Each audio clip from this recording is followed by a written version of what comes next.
Facebook. All right. Hello, Robin. New York City. How's the weather out that way?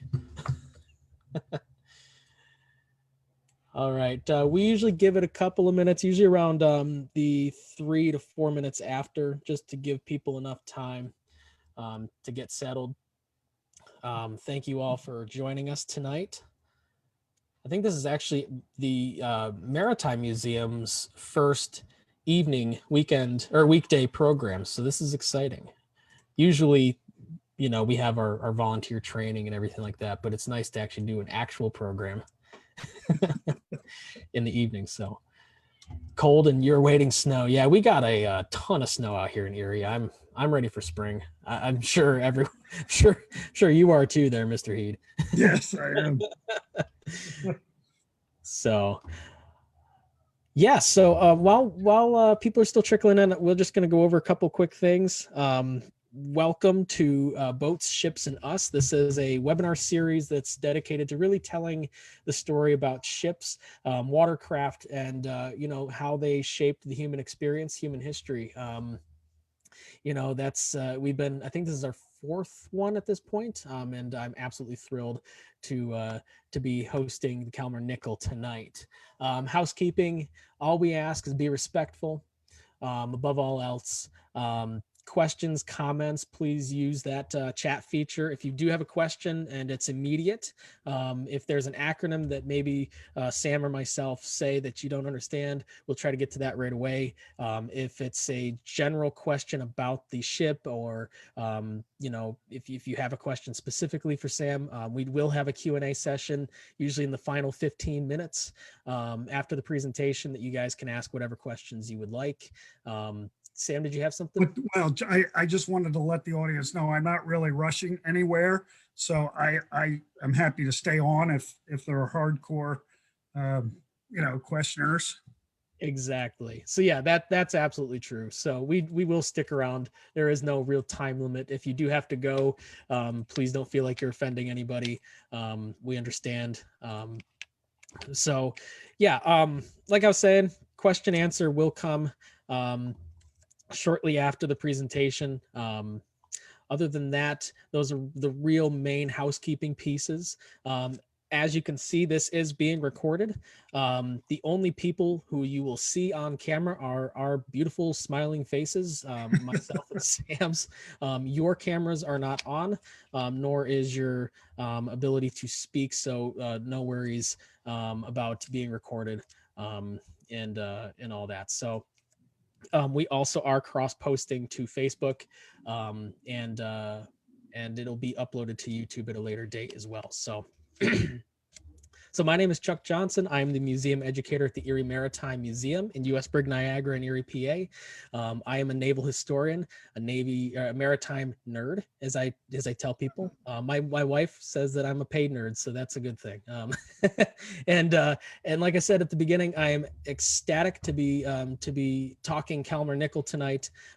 As someone who has a Swedish background, it's obviously it blends well with my maritime history nerddom. So yeah, without much further ado, I would like to introduce our guest speaker tonight. Sam Heed is the Senior Historian and Director of Education for the Kalmar Nyckel Foundation, a maritime educational organization built around Kalmar Nyckel, the tall ship of Delaware.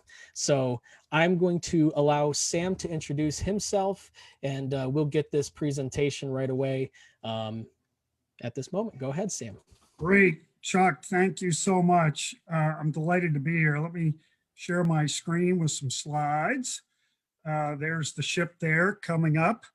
And when I found out that Chuck not only has Swedish ancestors, but those ancestors come from Kalmar, the location from the town for which our ship is named.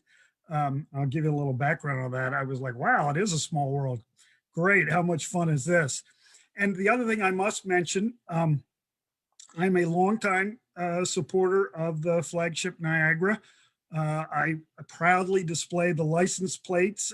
I live in Pennsylvania and my car is registered in Pennsylvania. So I proudly display the Flagship Niagara plates everywhere I go, and have since they first came out, which was early 90s, mid 90s. I sort of forget now. but very fond of the Niagara, as are many of our crew and officers. So Kalmar Nyckel, sailing a 17th century Swedish colonial ship into the 21st century. A bit of a mouthful, but it fits nicely into this theme of boats, ships, and us. And it was really great for Chuck to ask me to join this series because I often think about it. It's one of the bigger stories that when I get an opportunity to talk about colonial ships and how they influenced who we are and you know that we are. It's been great for me, and we don't often back up enough to do the big picture. So I'm having trouble scrolling. It's going to scroll here. I think. Why aren't you scrolling? I'm having trouble here, Let me see. Chuck. I don't know why. Let me, it froze. Okay. 1 second. We have to see my. Yeah, it's all good on my. Ah, there we go. Do we see it now? Bring back the share screen because now it became the cameras. All right, now you can see. Let me move it, but I have to bring. Sorry for the techno glitch, but we needed a techno glitch for the day. Right. No pressure. If this is our only one, we'll be good. So now I have to share screen and get back to it. All right, let's see if we can. Okay, so I'm seeing the PowerPoint. Yep, it should click. There we go. All right, so we got off the first slide. We're on to slide 2. So our ship, just to be clear, is a replica. It's a full-scale and faithful replica, but it's a replica of the original ship. Most tall ships are to have any functionality. We're proud of being the tall ship of Delaware. An act of the legislature made it official. We're, much like Niagara and the tall ship of Pennsylvania. So Delaware is a small state, but it does give us a place and a role and a position that's important to us. So the Kalmar Nyckel is important to the Delaware Valley and to Delaware because it was the ship that brought the colonial Swedes to settle in our region. And so we're the colonial ship that brought the first settlers, the first Swedish and Finnish settlers, to what they called New Sweden, a colony in the Delaware Valley in 1638. And it was designed to be on the fringe between the English settlements in the Chesapeake and Maryland. The English, of course, were also up in New England, and the Dutch were in the middle colonies, mostly located along the Hudson, but technically they claimed and had some temporary settlements down on what they called the South River, which is the Delaware River today and the Delaware Bay. So you can see the frame around. That's sort of the territorial outline of where New Sweden was. And the star is where we would be in Wilmington off a western tributary heading over to the Susquehanna River Valley. Sometimes when I'm out of Delaware or the Delaware Valley, I have to remind people that the Swedes had a mighty military and a mighty empire. They had a growing, they weren't a first-rate Navy, but they were a second-rate Navy and growing in their naval power. And so they had a large Baltic empire. And at this time, with Gustav II Adolf, he started thinking about, well, all the other great European powers have colonies abroad. They have them across the world. They have them across the Atlantic. We too should join this race for empire, this race for trade and power and prestige.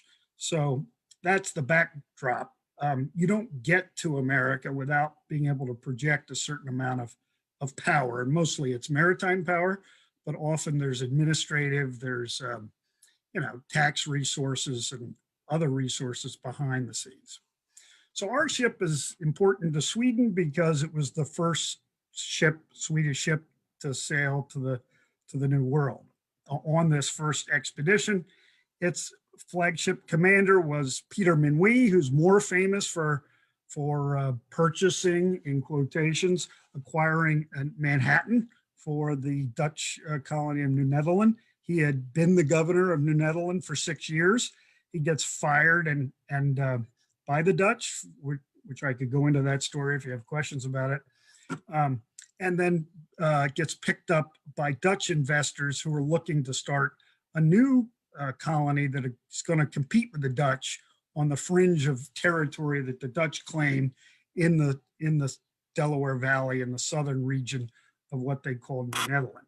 So Peter Minuit actually had important knowledge. He would be sort of an insider trader, trader, but he had been fired, so he had no obligations to the Dutch colony of New Netherland. Swedes pick him up with Dutch investors, and they launch this other expedition, which lands at the Rocks, which is right next door to our Copeland Maritime Center.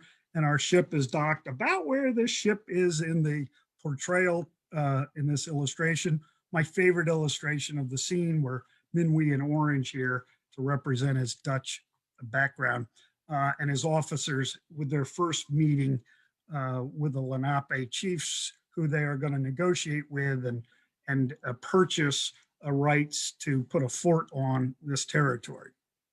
And it's on land that becomes Wilmington, Delaware. They built a little fort named for the Queen.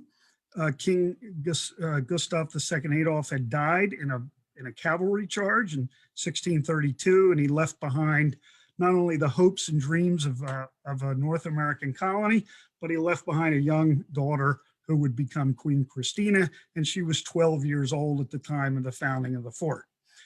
So a regency is really running the country, but she's the queen, so they named the fort for her. And this becomes the first permanent European settlement in the entire Delaware Valley and in what becomes the state of Delaware. And Delaware is a small state. I guess we have Biden now, but before that, we didn't have that much to brag about. But we were always the first state to ratify the Constitution. So in this case, you have the first place, permanent place, European place of the first state. So that's a pretty cool thing. And this is the earliest extant map we have, drawn by a Swedish engineer in 1654. The other nifty story, which I'll just allude to, is the first log cabins in the Western Hemisphere on American soil were built by Swedes and Finns, 2 of them inside Fort Christina. You can actually see them there if you look closely. The engineer was not a very good artist from a perspective style, so it's a little odd. But so we have that. The Scandinavians brought the log cabin building techniques with them. Now others could have, the Germans, Russians when they get here, some Alpine Eastern Europeans, but the Swedes happen to be the first. So there's another story that fits into the American colonial history. This is just another shot of, you can see Philadelphia was part of the territory. What would become Philadelphia was part of the Swedish territory. And when Penn lands, he first lands in Newcastle, Delaware, then goes up to Penn's Landing in Philadelphia. He's negotiating with the Swedes, who already own the land from the native Lenape, as well as the Lenape, for land to site Philadelphia. And so Wilmington's about 25 minutes south of Philadelphia. And it looks like it's west on this map, but it's mostly south. And this gives you a relative sense of where we are and Philadelphia is. The Swedes didn't last long, which is why, the Swedes aren't well known as a colonial power in American history. There are good reasons for that. They had a very large footprint in the Delaware Valley for 17 years, but I call it a thin one. At the peak of settlement, they had about 375 Swedes on the ground occupying most of what we would call the Delaware estuary. So that's not a lot of Swedes. Now, there were about 3,000 native Lenape. Population wasn't what it is today, but it gives you a sense of just how few people were over here. The Nyckel would go on to set endurance records, and we're very proud of that. Ultimately, it made 8 crossings to the Atlantic, 4 round trips from Gothenburg, Sweden, the Western Harbor where it left, to Fort Christina, what we would call Wilmington today. So it made 4 round trips, a total of 8 crossings, more than any other of the colonial period. So, that it was a lucky ship, and it was a well-run ship, and it's a nifty story about what could happen. Now, the records are sketchy for the 17th century, but we've been able to trace it down that there's about a 20% loss rate for ships going transatlantic in this period, and it might actually be higher, probably higher. We have better records from the 18th century. So that gives you some sense of the risk taking and what an extraordinary achievement it is to make it 8 times. Quick background on the ship. The ship has an interesting background, not just as the colonial ship that founded New Sweden and brought the first Swedes and Finns to our shores. It was built by the Dutch in Amsterdam in 1627. We've been able to nail that down with inferential documents. We don't have any builder records. Builders didn't keep records in those days. It was all rule of thumb, it was top secret information that you didn't want to share with somebody else who would steal your industrial secret. It was a Dutch pinnace or pinnace, which was a type of vessel, usually 100 to 130 feet, about 300 plus tons. And it was kind of a standard ship that was on its way to becoming what we would think of as frigates, as sort of classic escort vessels that could operate independently. Frigates wouldn't really be coming in until another 70, 80 years, but this is sort of a prototype frigate. So it was designed as a small capital ship for navies, but it could also function as a gun-armed merchant ship, which many of them did. And then it made for a nice colonial ship that could carry enough equipment and gear and supplies and cargo to start a colony, but could also carry guns and defend itself. You're ship people, so you don't need this, but there's a versatility to this kind of ship that gave it longevity and gave it utility.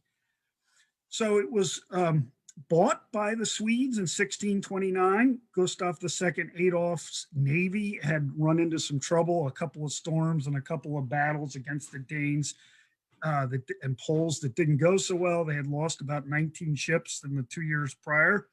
And so he needed to restock his navy rapidly. And as we know today, it's cheaper to buy a navy from somebody that has a ship already built than it is to start building one yourself. So they decided to buy 18 ships, about like the Kalmar Nyckel. And one of them was paid for by tax revenue from the town, the important harbor town, what we think of as a city today, in southeastern Sweden called Kalmar, where Chuck's grandparents are from. So it was then named Key of Kalmar.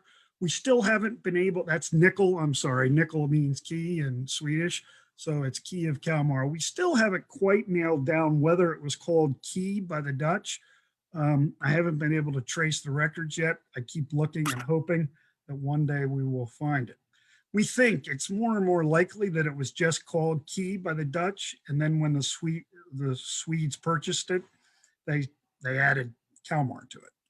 I did a nice exhibit on Kalmar. It's Wilmington's sister city, and it has this famous Renaissance capital. It was a really important medieval border fortress town. The Danes actually occupied, controlled the southern tip of Sweden.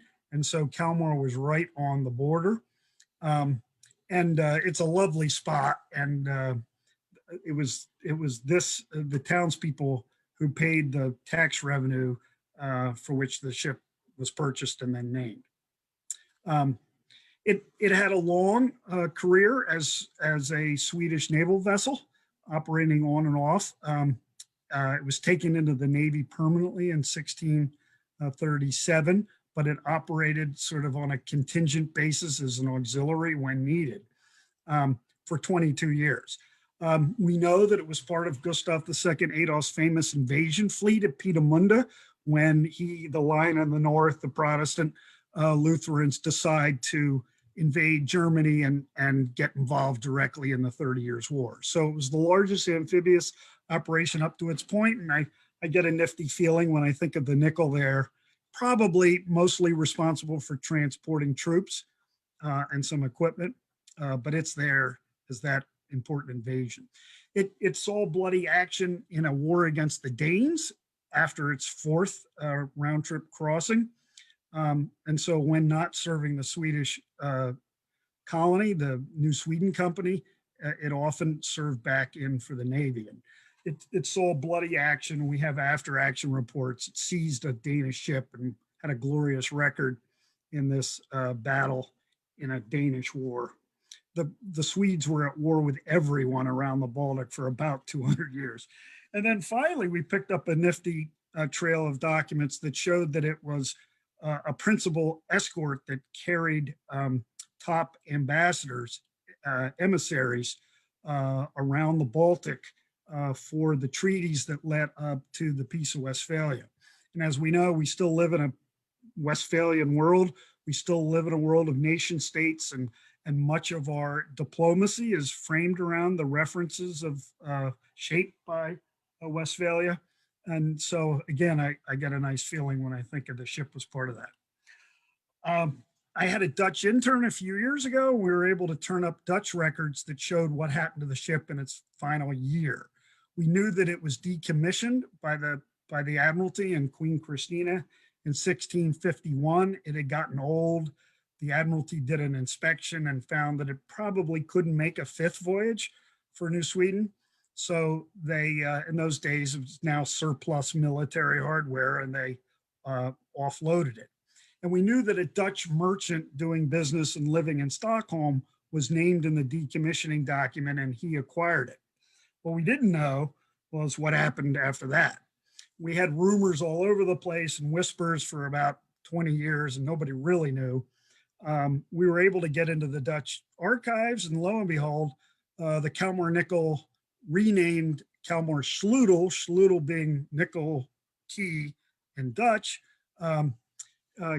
gets technically rented by the owner, Rawlinson, to the Dutch admiralties, and then serves in the First Anglo-Dutch War. It actually is there in the first engagement of this First Anglo-Dutch War.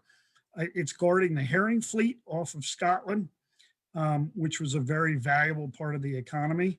About a fifth of the Dutch economy surrounded the herring fleet. Anyway, it was sunk in a major battle against a fleet of 66 English warships guarding this herring fleet with 14 other escorts, July 22nd, 1652. So maybe I'll call on Chuck to help me with underwater archaeology. We'll put a project together and see if we can go find it, whatever might be left. So as part of the theme, we live in two worlds. We're a modern ship, and below decks and hidden away under the main deck or beneath the waterline, we're a very modern ship. Above the waterline, above the main deck, we're as accurate as can be and want to represent the 17th century Kalmar Nyckel as well as we can. You get a nice shot of just how complex these square riggers were in this period. Just amazingly complex rigs that we can talk about that gave versatility and maneuverability, but became more difficult to handle than they were worth, and heavily labor intensive. I should say we're Swedish, and we've been lucky to have the Vasa Museum as research partners. They actually found us. It turns out that our ship is sort of a Swedish cousin of the Vasa. We have an identical rig to the Vasa, and our ship is very similar, but it's about half the length and about a quarter of the volume, and it didn't have an extra gun deck. Of course, ours actually sails. Theirs made it 1,200 yards off the dock before it capsized and sank. But anyway, we are really lucky to have one of the first-rate maritime research institutions as a partner. They found us. Their their director of research is an American. He's a top maritime archaeologist in the world, which is why he's there. And he found us because he wanted to come sailing on our ship to learn from us, because he's got this, let me go back, he's got this great, glorious, huge object. I think it's still the world's largest preserved object, or that's what they call it. And he has all these, all the accoutrements that came with the ship, all the barrels and stuff, and equipment, but he can't actually, blocks and things, he can't actually use his objects. So we're the closest approximation out there sailing today of what the Vasa would have been. Fred, this is Fred at the whipstaff, our helm. The whipstaff predates the wheel by about 70 years. And he's a longtime sailor, but he had never actually sailed with a whipstaff. So when you're doing research and writing about the rig of the Vasa and the whipstaff and how the ship handled, it's nice to get some approximation with a real ship. So that's been good for us. We've learned a lot about our ship.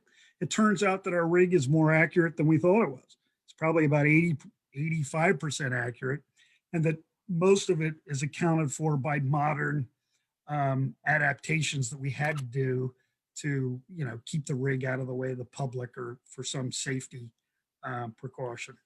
So here we are, boat, ships, and us. Here's a nice shot of the ship.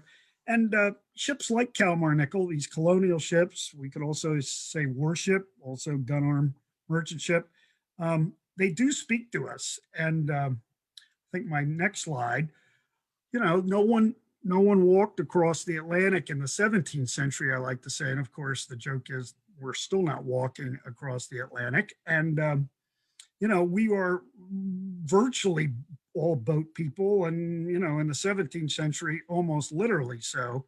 You didn't get here any other way.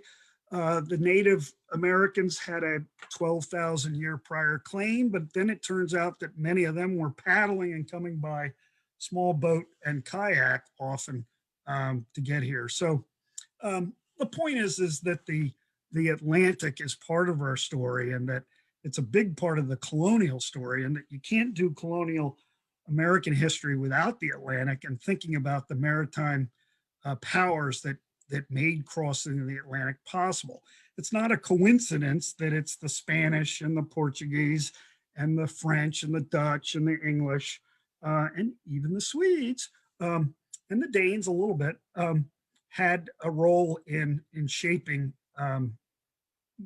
the Western Hemisphere and the Americas. You had to cross the Atlantic, and it's ships like the Kalmar Nyckel in the 17th century and a little bit before that would make that possible, that you not only have to make it, but you have to make it with enough certainty, enough efficiency that it was worth your while to go back and forth and begin to think about trading. We were explicitly a trading colony, a fur trading colony, and they had hoped to maybe grow some tobacco.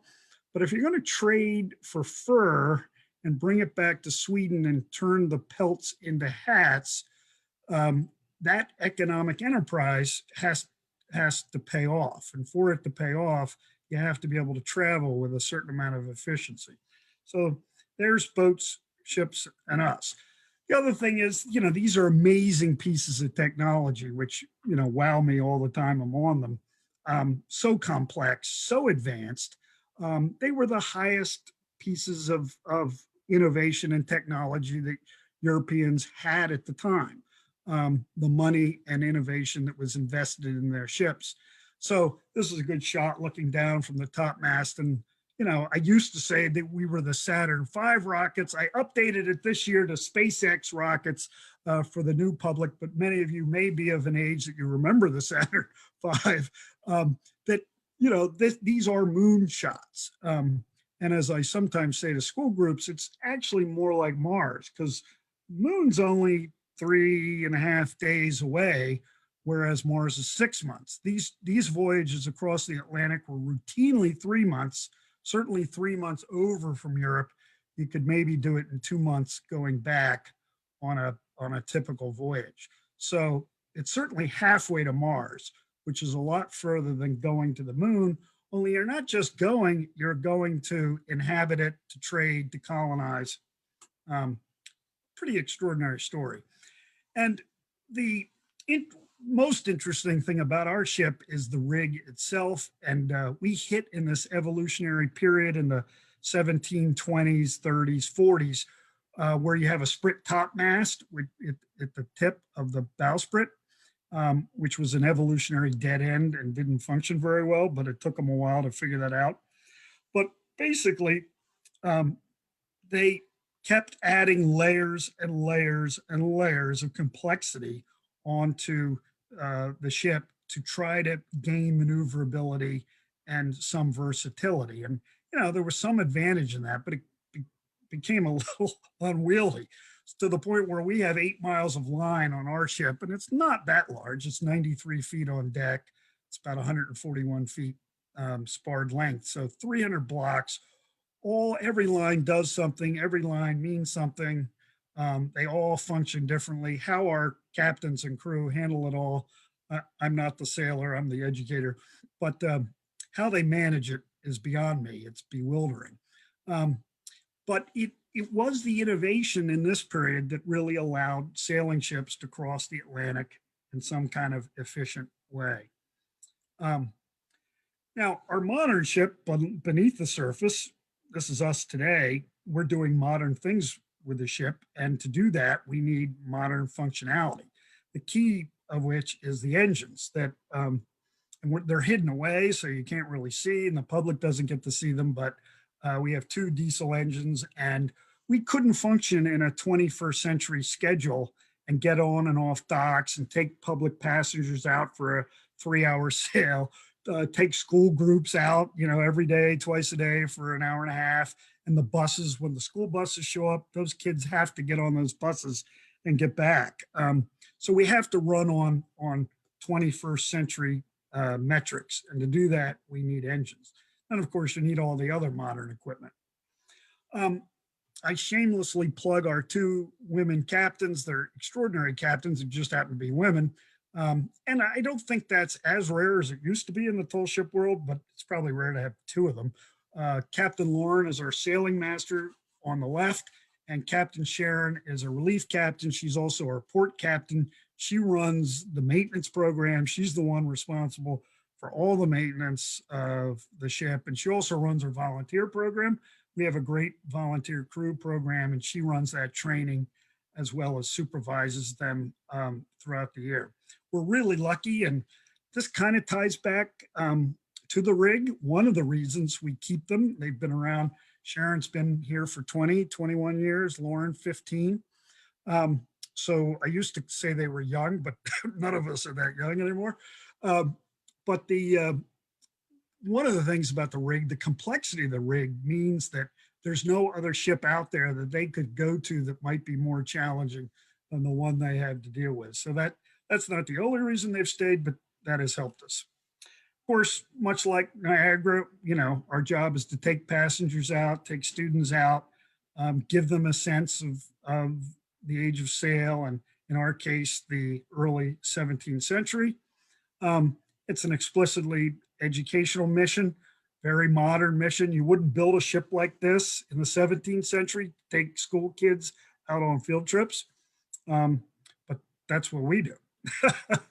We're lucky that we have modern partners, and like the Delaware Department of Education. So we have curriculum units we built for them, and we have lessons that go into the classroom. We sail figuratively all over the place as much as we can, as well as we can.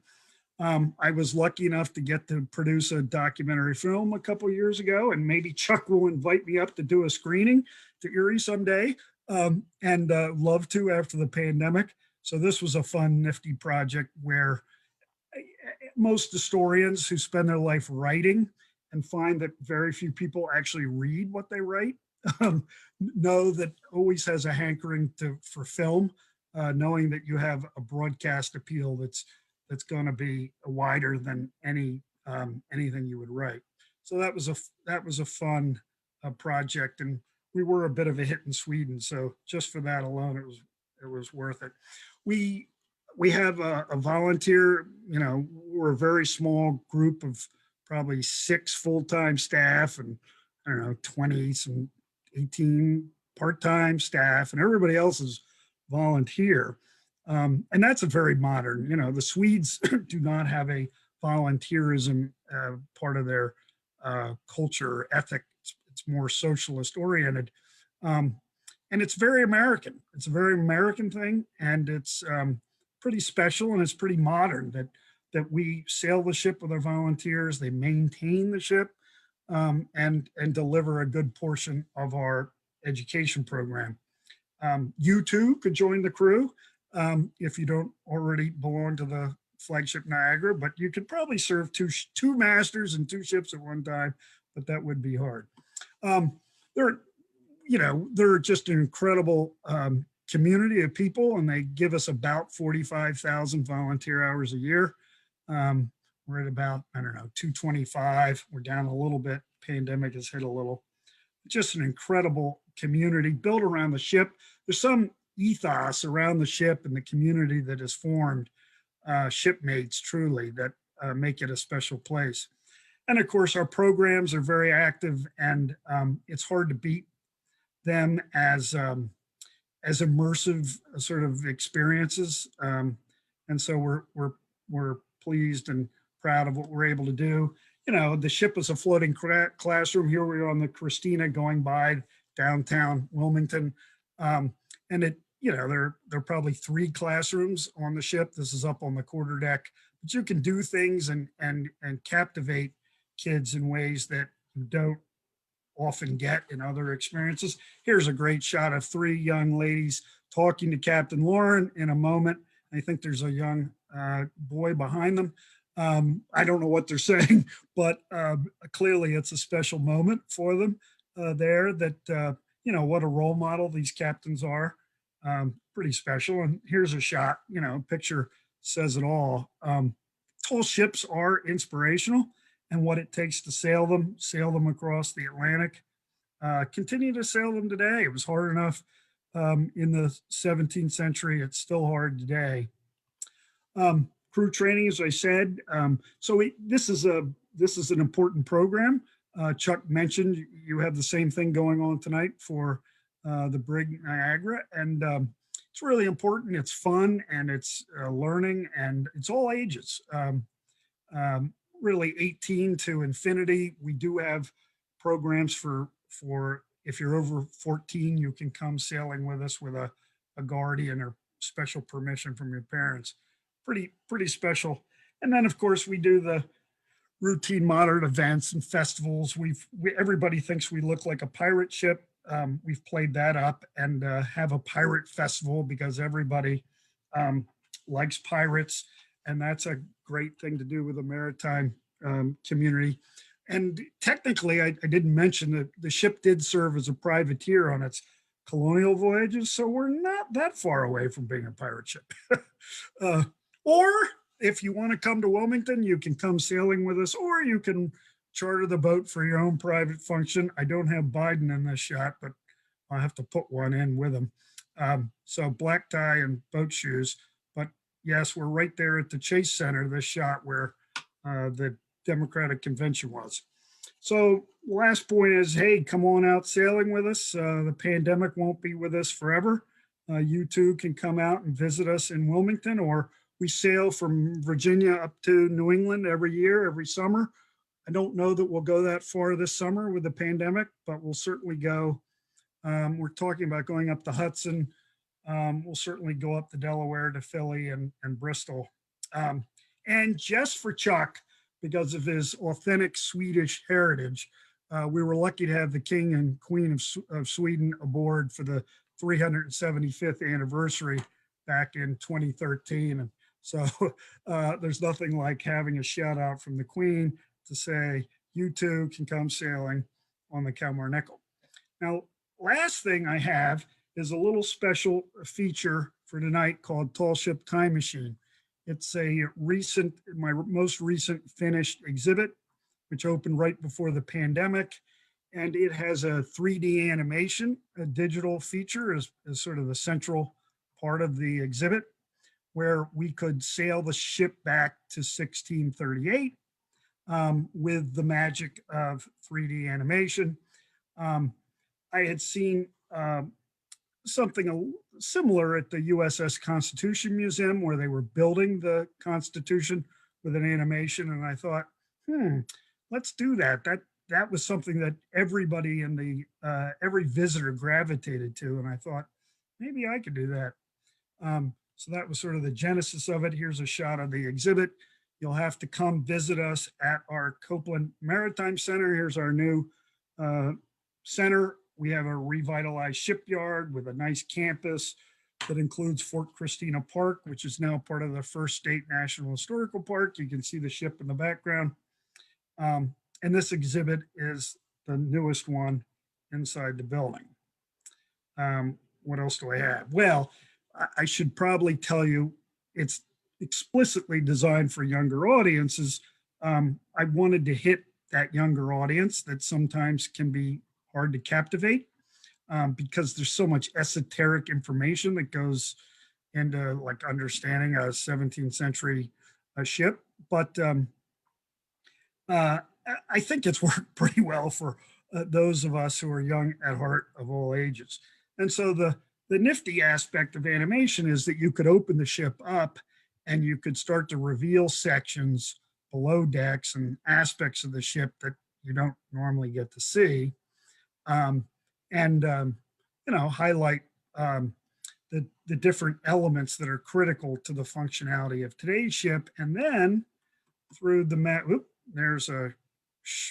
this is a close-up you'll get to see of the various ship systems, and then transform it through 3D illustration.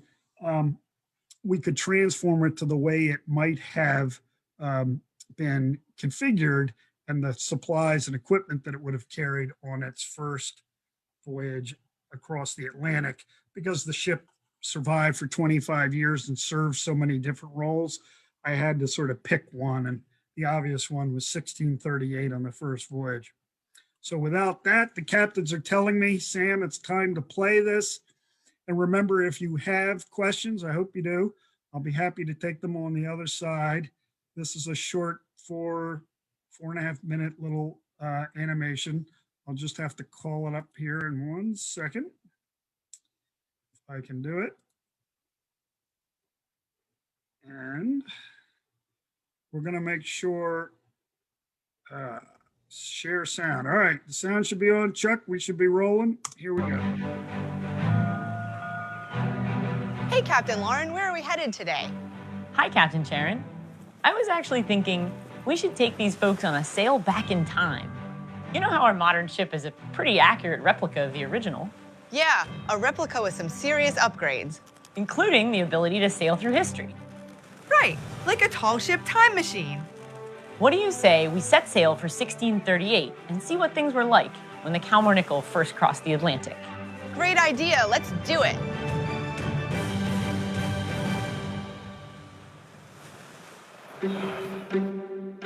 As we sail back almost 400 years, we're going to see a lot of things change. And a lot of those changes happen below deck, where the modern crew lives.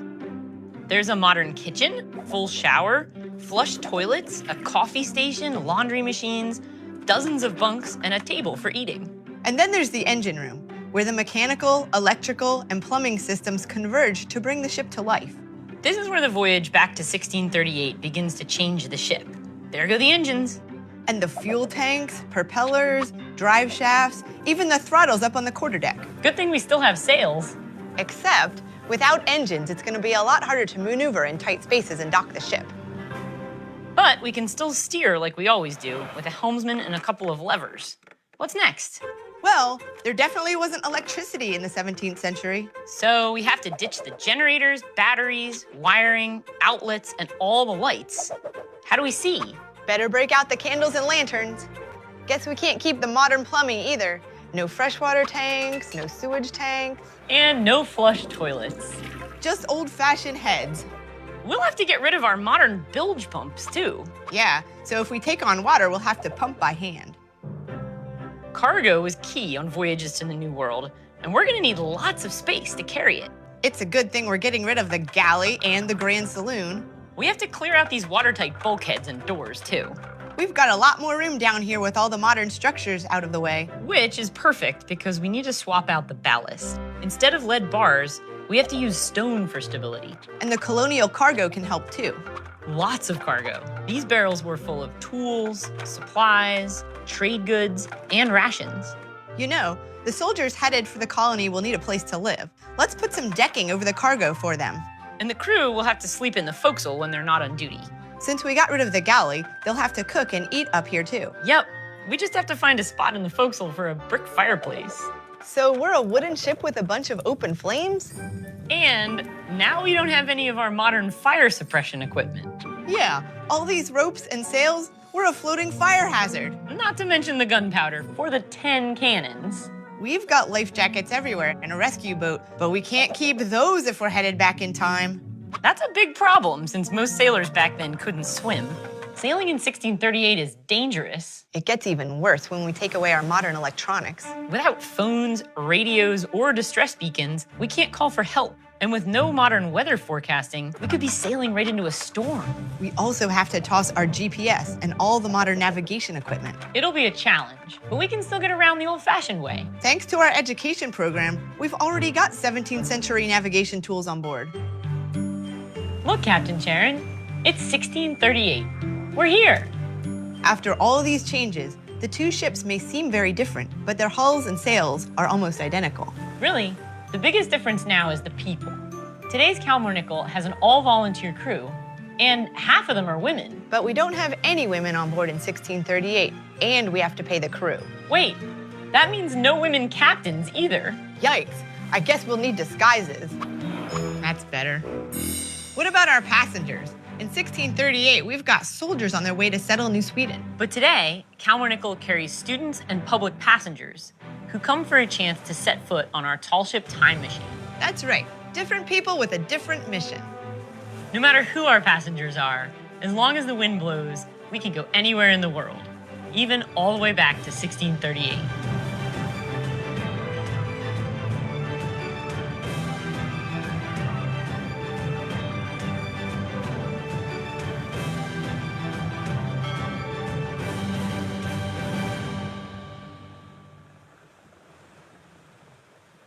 All right. How did we do? Beautiful. I love that video. Incredible work, seriously. I think, Sam, are you ready for some questions? I am, absolutely.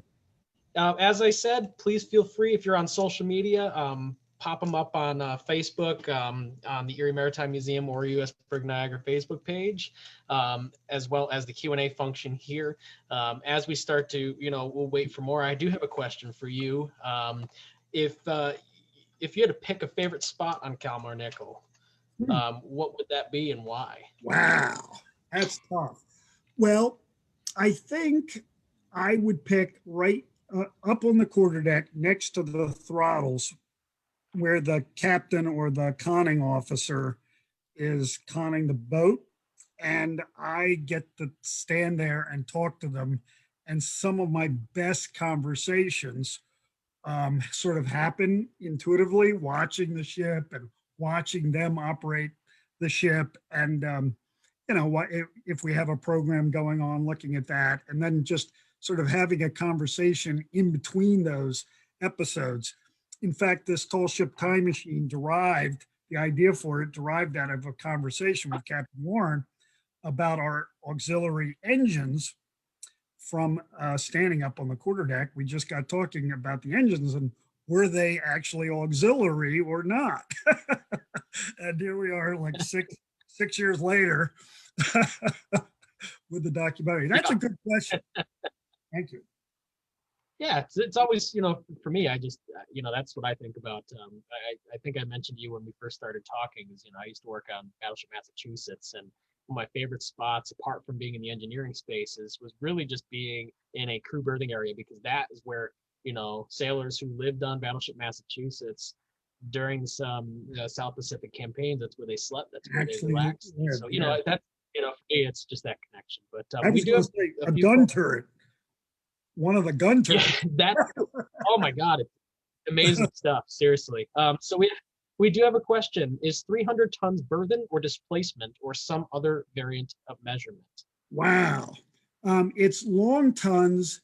It's, I believe it is displacement, but don't hold me to that. So there are different measurements, and we use our 300 long tons does approximate to the size of what the ship would have been, but the Dutch used a measurement that was different at the time. It's a conversion. Yeah. Question from Robin, actually a couple questions. How many crew and how many colonists on a typical crossing of the Atlantic voyage? Great question. So on the first one, we know they had about 35 crew, which would include officers and extras.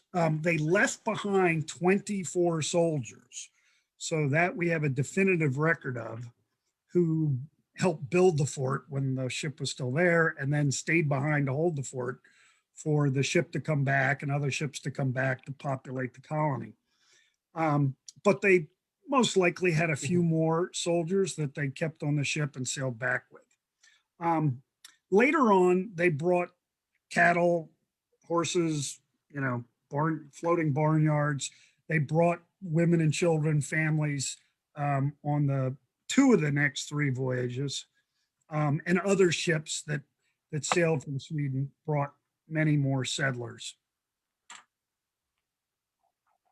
Perfect. You actually answered Robin's second question. So she was asking about livestock. Oh yeah. Well, more or less yeah, it's an interesting, so much of the American story is animals, flora and fauna, that were brought from Europe, and then the exchange, the whole Columbian exchange, the corn, the tobacco, things that were developed here that were brought back to Europe. And so that collision of two old worlds, and we're really right on the spear point of it with these colonial ships, and the exchange, is really an interesting phenomenon, that we tend to think that America was the way it was when we got off the boat, but things had already been changing, from horses and razorback pigs, going feral and wild, and the changes that it would, the disease, the changes that would be brought to the population and to the location. It is kind of an interesting part of the story. Oh, definitely. Question over on Facebook. Michael asks, would there really have been a midships bulkhead? And did you find some 17th century deck plans? Yes, lots of plans from the period, very well documented at the Rijksmuseum in Amsterdam, and in Sweden, the Vasa. I forgot to mention that the Vasa, the reason we're cousins is that the Vasa was built by Dutch shipbuilders in Sweden, where we were built by Dutch shipbuilders in Amsterdam from the same period. We're 1627, they're 1628. So the same technology, the same skill sets, same basic design. If the illustration is is an approximation, so don't take it as something that would represent either the original 1638 configuration. It's probably closer to the modern one, which we have a better record of. I don't know if that answered the question sufficiently. Yeah, if it didn't, let us know. But Allison asks, do you think the ship would ever be able to recreate the Atlantic crossing again in its current modern condition? That's a great question. We looked into this because the Swedes have been interested in us sailing to Sweden. And of course, who wouldn't want to go to Sweden and sail around the Baltic? We'd love it. We've studied it. It's possible, and it would it would be a lot safer than taking the ship in 1638. But we have safety standards much higher today, and responsibilities much higher than they would have considered in that period. So when the ship was built, it was not designed to go transatlantic. It's really sort of an offshore, 20 miles offshore sailing. And a lot of it, some of it's stability, but a lot of it is the configuration of the modern equipment, you know, propane tanks and tankage, fuel tanks, and where those things are. And so in studying it, we determined that for, you know, $1.5 million, we could reconfigure the boat, put some carbon fiber yards up and top masts, and help with the safety. But would it really be worth it to us? And then the real sticking point for us is that we would have to basically take the ship out of its normal operations for 2 years probably to reconfigure it, go over to Sweden, make it worth our time over there, and come back. And we're so volunteer driven, and our programs are dependent upon it, that we didn't think it would be worth doing. But it's a great question, and we would love to do it.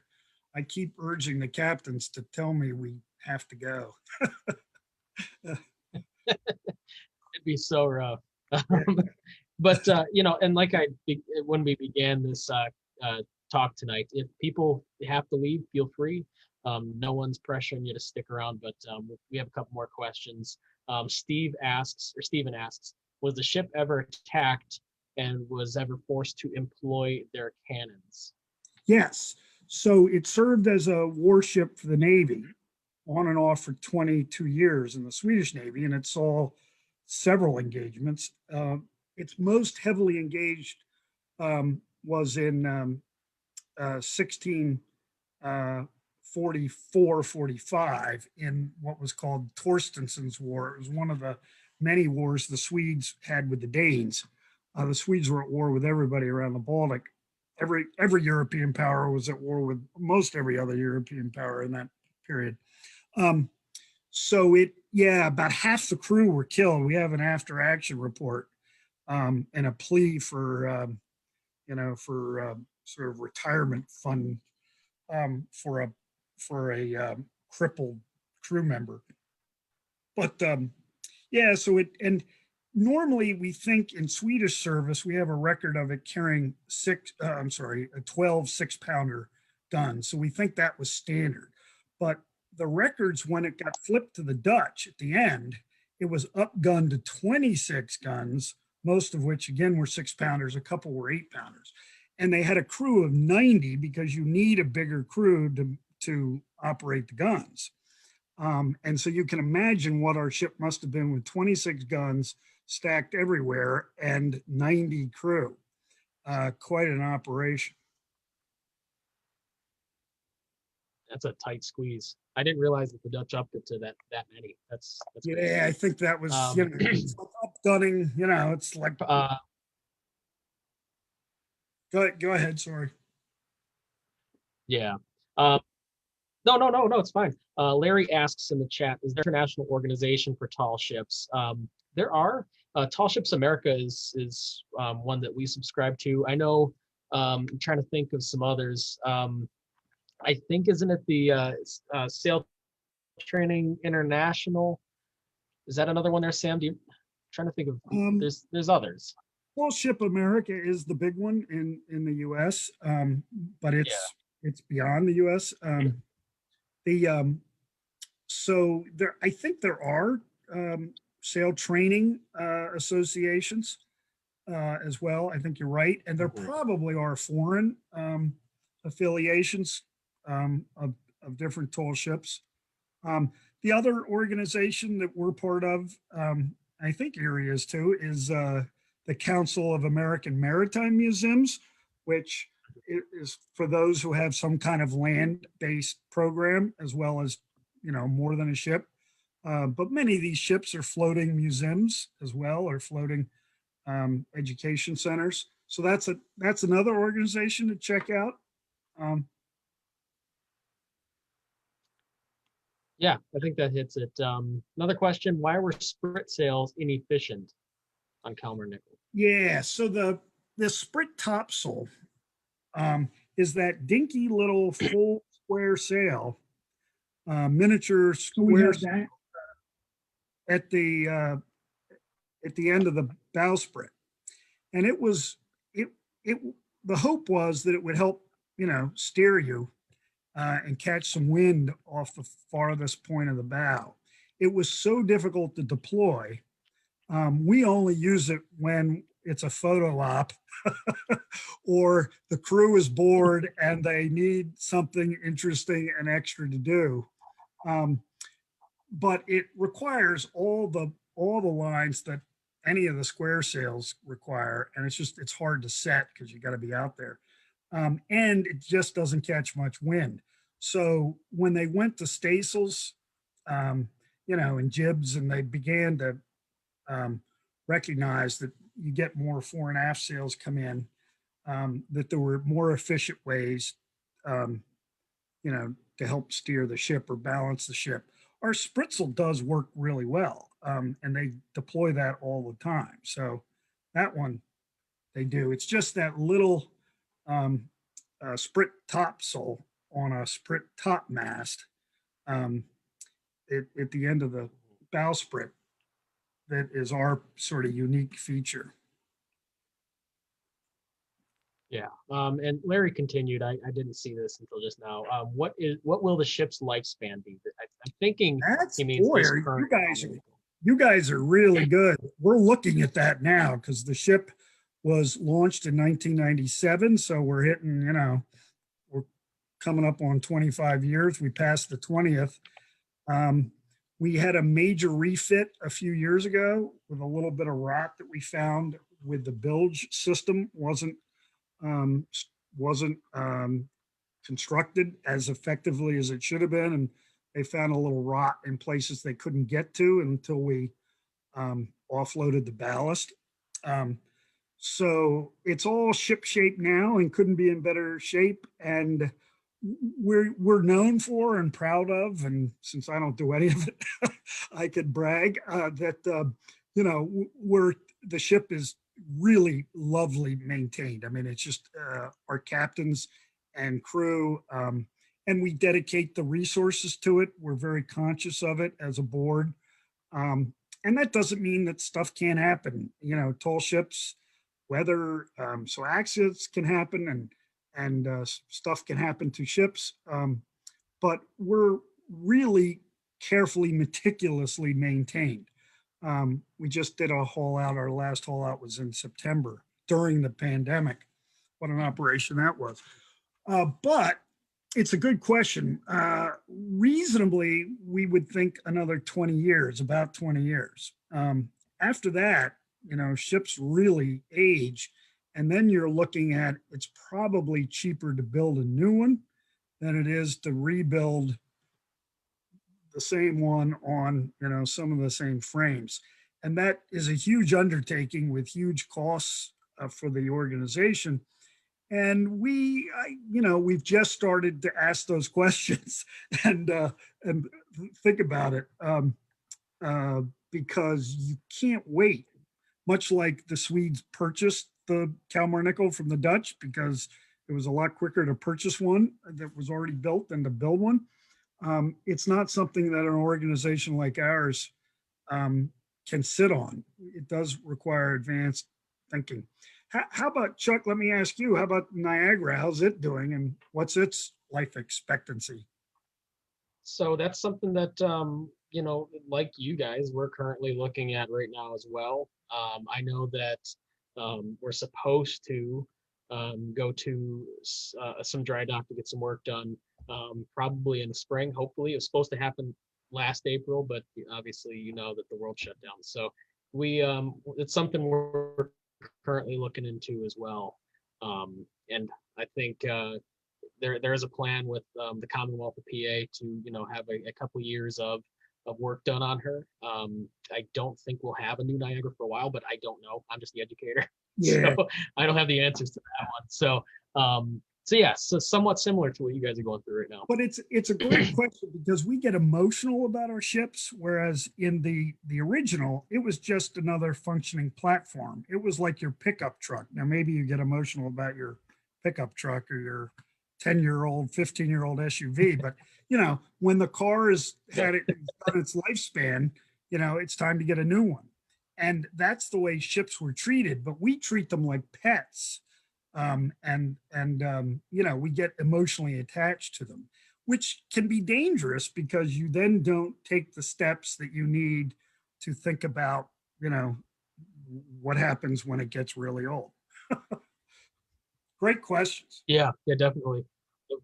Yeah, I know that we have had a couple comments in here. One of the first comments that we had from Kathy. I don't know if she's still on the call. Yeah, it looks like she is. Actually, maybe not. Her 8th great grandfather arrived in New Sweden aboard the Kalmar Nyckel. So that's a cool little connection here. And Teresa recently found out that ancestors came on William Penn's ship, the Lamb. So thanks for explaining what it would have been like aboard a ship during this time period. But I'm not seeing any other questions, so we'll get ready to wrap up here. But Sam, I would like to turn it to you. Do you have anything coming up that you'd like to do a plug for? Well, we have a Lego, we do an annual Lego brick shipbuilding event, and normally that's live and in person, but with the pandemic this year, it's virtual. So, and maybe you can share it on your Facebook page, Chuck. And it's open to everyone. So anybody in the audience who has a child of age or a grandchild or a cousin, it's a fun. We have great prizes, and it's open to everyone worldwide. That's the advantage of virtual. Thank you for asking. Yeah. We have more webinars coming up in the next couple of months. Our next scheduled one, I think, is the tragedy of the Sultana, Civil War era ship, and that's March 20th, I think. Off the top of my head, I should have prepared that. March 20th at 2 p.m. Please feel free to register for that. In the meantime, just check out our website, www.eriemaritimemuseum.org, for some more info about what we're doing. Sam, what's Kalmar Nyckel's website? Just kalmarnyckel.org, and you have to spell it, but you'll find it. KalmarNyckel.org. Yeah, we're there.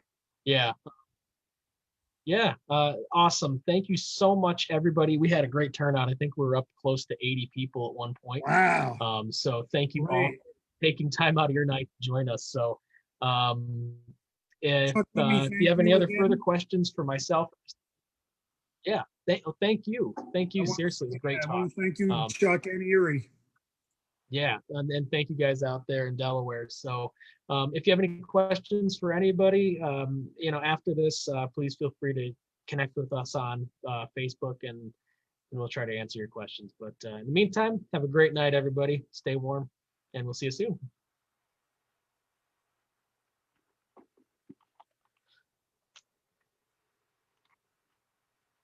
Okay. All right. Thank you so much, Sam. Seriously. Thanks, Chuck. That was great. Yeah. Good stuff.